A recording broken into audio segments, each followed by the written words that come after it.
Assalamualaikum warahmatullahi wabarakatuh. Selamat malam semuanya. Selamat malam, Pak. Selamat malam, Pak. Baik ya. Untuk pertemuan kita yang ke-14 ya.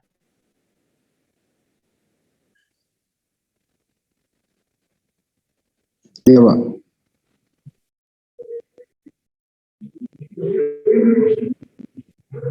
Nah, materi kita ke-14 ini tentang ethical governance ya, atau etika pada pemerintahan ya.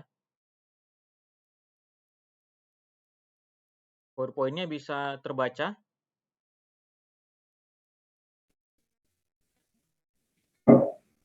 Bisa, Pak.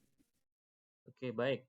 Nah, pada pengertiannya ya, ethical governance ini etika maknanya sama itu dengan moral ya, yaitu adat istiadat atau kebiasaan ya.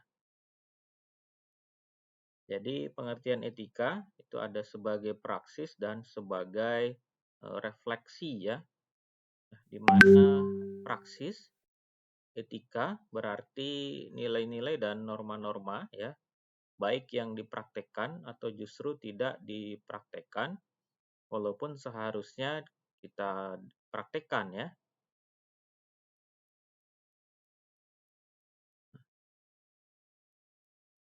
Dalam arti yang sempit ya, pemerintahan di sini khusus kepada eksekutif ya. Kemudian dalam arti luasnya adalah pemerintah, di mana lembaga yang menjalankan segala tugas pemerintah, baik lembaga eksekutif, legislatif maupun yudikatif ya. Nah, kemudian di mana pengertian daripada ethical governance di sini ya, etika pemerintahan. Izin, Pak. Ya. Slide-nya masih di slide pertama, Pak. Oke, saya ulang ya.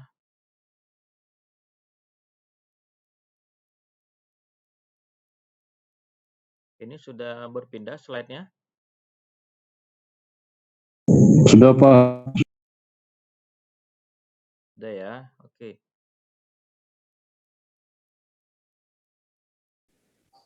Nah, terkait tentang budaya etika ya. Budaya etika ini menghasilkan tentunya sesuatu yang harus kita terapkan dalam berbagai bidang, khususnya di bidang maupun di bidang bisnis, kemudian bisnis di sini pada corporate ya, corporate perusahaan. Nah, ini dapat kita mengetahui gimana budaya etika ini adalah melayani dengan kita dapat melihat karyawannya berpakaian, kemudian berbicara, melayani tamu ya.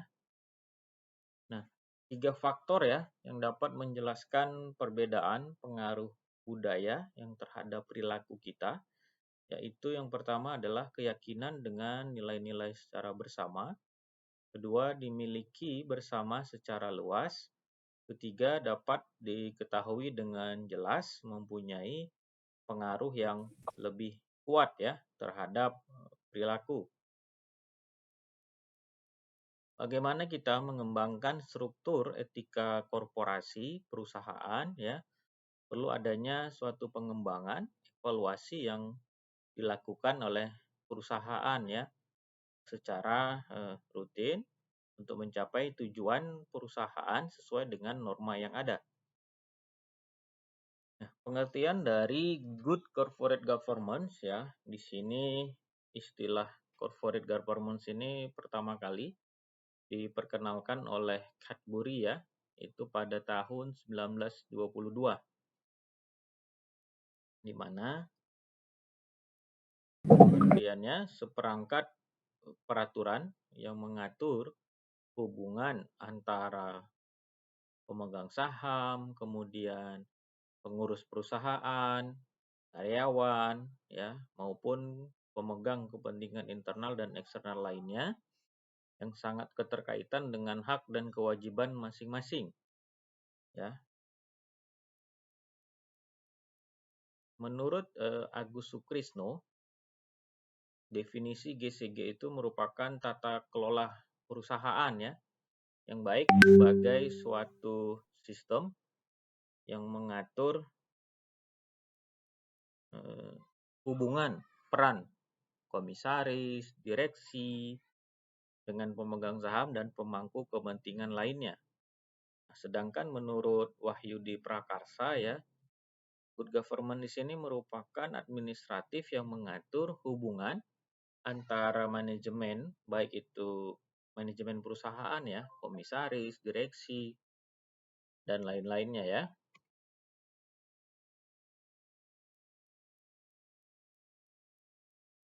Nah, GCG ini tujuannya untuk apa? Untuk mencapai tujuan serta dapat memantau kinerja dari perusahaannya ya. Prinsip-prinsip GCG itu ada transparansi. Transparansi di sini bagaimana kita melakukan keterbukaan dalam proses pengambilan keputusan. Ya. Di mana keputusan yang diambil itu adalah relevan ya dengan tujuan daripada perusahaan. Bagaimana caranya perusahaan meningkatkan kinerja dan pencapaian labanya. Kemudian kemandirian ya. Nah, kemandirian di sini bagaimana perusahaan dikelola secara profesional ya, tanpa adanya suatu benturan kepentingan, pengaruh dari tekanan dari pihak manapun ya, yang tidak sesuai dengan peraturan yang berlaku.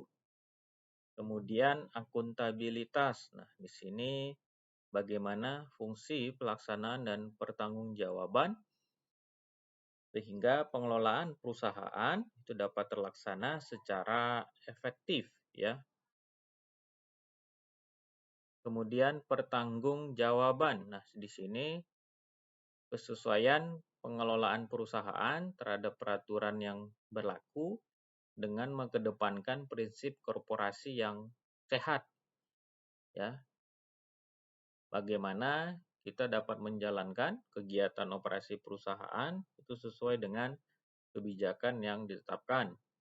Kemudian kewajaran atau fairness, di sini adanya suatu keadilan dan kesetaraan ya dalam memenuhi hak-hak stakeholder ya yang berlaku. Misalnya bagaimana memperlakukan rekanan sebagai mitra, kemudian memberikan perlakuan yang sama terhadap semua rekanan dan kemudian memberikan pelayanan yang terbaik ya bagi pelanggan ataupun bagi pembeli. Kode perilaku korporasi ini kita sebut juga Code of Conduct ya. Ini merupakan pedoman bagi seluruh pelaku bisnis ya dalam bersikap dan berperilaku untuk melaksanakan tugas kita sehari-hari ya dalam interaksi dengan rekan sekerja, mitra usaha, dan pihak lainnya yang tentunya berkepentingan. Jadi, dengan kita melaksanakan komitmen, diharapkan itu dapat menciptakan nilai tambah ya, tidak saja bagi perusahaan, tetapi juga bagi pelaku bisnis untuk kepentingan bisnisnya. Prinsip dasar yang harus dimiliki oleh perusahaan yang pertama itu adalah perusahaan harus memiliki nilai-nilai perusahaan atau corporate value. Nah, di sini tentunya menggambarkan sikap moral perusahaan dalam melaksanakan tugas. Kedua, dapat merealisasikan sikap moral dalam pelaksanaan usaha. Jadi perusahaan juga harus memiliki rumusan etika bisnis ya yang disepakati oleh organ perusahaan dan karyawannya. Ketiga adalah nilai dan rumusan etika bisnis perusahaan itu juga perlu dituangkan dan dijabarkan lebih lanjut ya pada pedoman perilaku sehingga kita dapat memahami dan menerapkan. Kemudian nilai etika perusahaan ya di mana kepatuhan pada kode etik ini merupakan suatu hal yang